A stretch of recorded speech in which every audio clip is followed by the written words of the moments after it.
Okay, I saw a video for a new type of slider.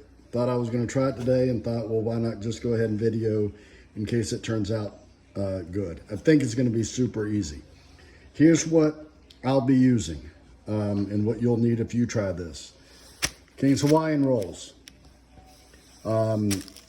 This is roast beef, about a pound of it or so. I got it sliced, sandwich sliced. I think actually the next time I might do shaved, which is actually what the guy did when I saw it, and I just kind of messed up, but I think the sandwich slice will be fine. Shaved would maybe be better. Two different types of cheeses. Again, I'm going with what he did. You can, change it up if you want. But this is white American, and this is sliced mozzarella. Sliced like sandwich slice, just like this is. Some butter, and then some Heath Rowell's garlic butter seasoning.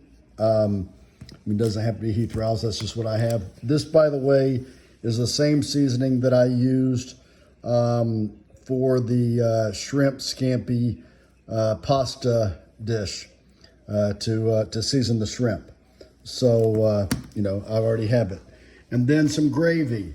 I'm going, easy and just doing this Heinz beef gravy that I'm just going to warm up in the skillet. You'll see this. Basically, this is a roast beef and gravy slider. I said warm up in a skillet. I mean warm up in a saucepan.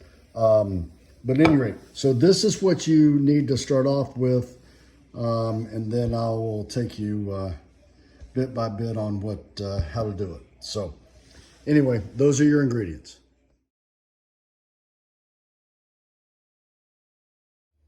Okay, the first thing I'm going to do is just toast the slider buns. I really think the hardest part of this whole thing is slicing the Hawaiian rolls in half in an even thing. Make sure I did actually a pretty good job today. Make sure you use a serrated knife.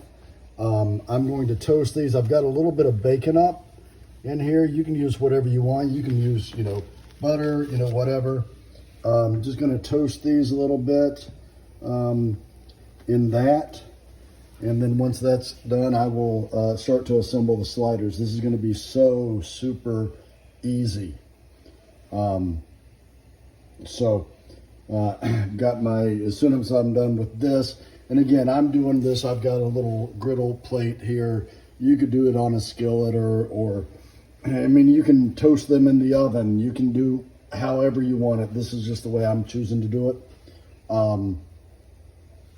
And I got the little saucepan here that the gravy will go in and warm up in once I take this off.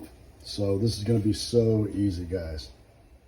Okay, that didn't take long. I'm getting ready to take the other ones off, and then we'll start to assemble. Okay, so I've got the bottom layer is the white American cheese. You can see it took about 5 slices to do that.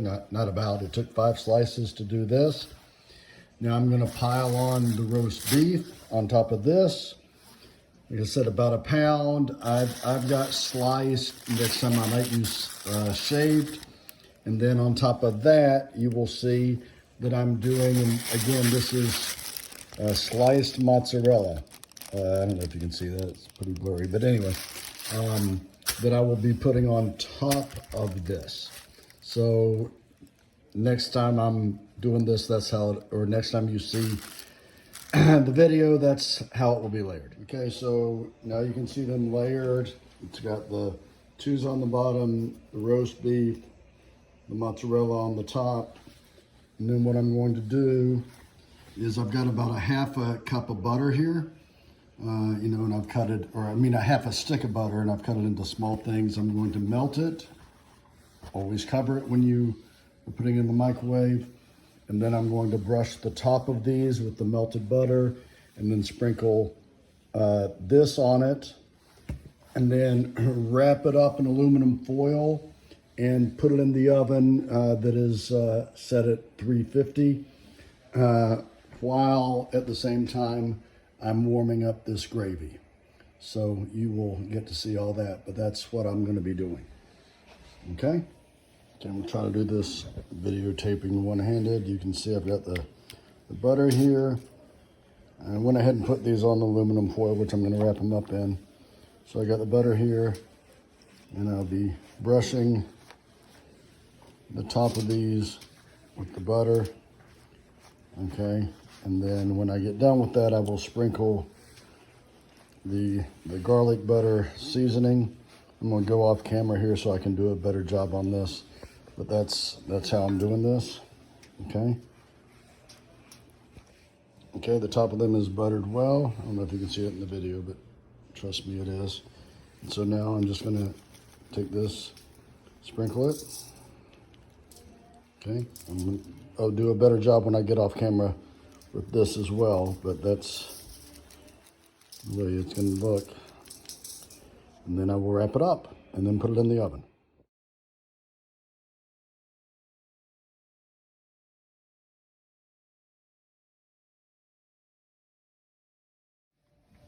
So they've been wrapped up. They're going to go into the oven, 350 for maybe 20 minutes, 15 minutes, something like that. You can do 375 if you want and do it for less time. But what you want to do is basically make sure all the cheese is melted. So I'm going to check it in about 15 minutes and see what I think. Meanwhile, I've got the gravy warmed up and we're ready to go. Okay, so I ended up doing about 18 minutes on 350, which I think is going to be pretty good, but you guys can just judge for yourself. They look almost good enough to eat. And so I'm going to slice them up and got the gravy warmed up, going to stick it in a ramekin and slice these up and try them. So I hope if you try them, you will enjoy them. I'm looking forward to it.